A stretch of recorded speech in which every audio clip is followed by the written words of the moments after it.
এমন সময় হাদিকে গুলি করা হয়েছে। ঠিক কিছুদিন ধরে নির্বাচন তফসিল ঘোষণা হবে, নির্বাচনের পোলারাইজেশন হচ্ছে, জনগণ উৎসব মুখর পরিবেশে ভোট দিতে যাবে।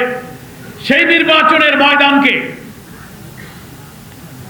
এমন একটা ন্যারেটিভের মাধ্যমে সাংবাদিক, লেখক, কলামিস্ট, বুদ্ধিজীবী, শিল্পী, সাহিত্যিকরা বর্ণচোরার মতো যারা 5ই আগস্টের পর যারা লুকিয়ে ছিলেন, আমাদের সরকারের প্রশাসনের গোয়েন্দাদের ব্যর্থতার সুযোগ নিয়ে তারা আবার মাথা খোলস বেরিয়ে দিয়ে তারা আবার এই দেশকে দিল্লির তাবেদার বানাবার চক্রান্তে লিপ্ত হয়েছে।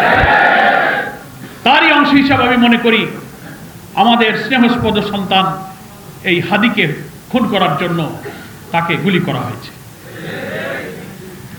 তার জীবন সংকটাপন্ন। আমরা জানতে পেরেছি তাকে চিকিৎসার জন্য আজকেই হয়তো বাইরে পাঠাবার চেষ্টা করা হচ্ছে। সারা দেশ, সারা দুনিয়া এই জুলাই বিপ্লবের যারা অংশীদার, ফ্যাসিবাদ বিরোধী আন্দোলনে যারা অসাধারণ ভূমিকা রেখেছিলেন, তারা সকলেই প্রাণ খুলে হাদির সুস্থতার জন্য, আরোগ্যের জন্য মহান আল্লাহর কাছে তারা চোখের পানি ফেলছেন, দোয়া করছেন।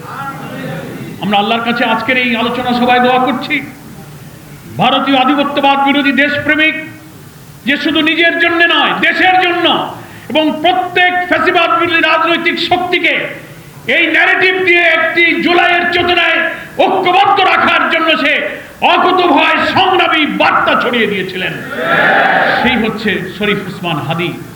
আল্লাহ তাআলা তাকে আমাদের মাঝে ফিরিয়ে দিন। আমরা মনে করি এই দেশের স্বাধীনতা, আমাদের জাতিসত্তা, আমাদের অখণ্ডতাকে রক্ষার প্রয়োজনে হাদির মতো এই সংগ্রামী মৃত্যুঞ্জয়ী বীরের বেঁচে থাকা প্রয়োজন। আল্লাহ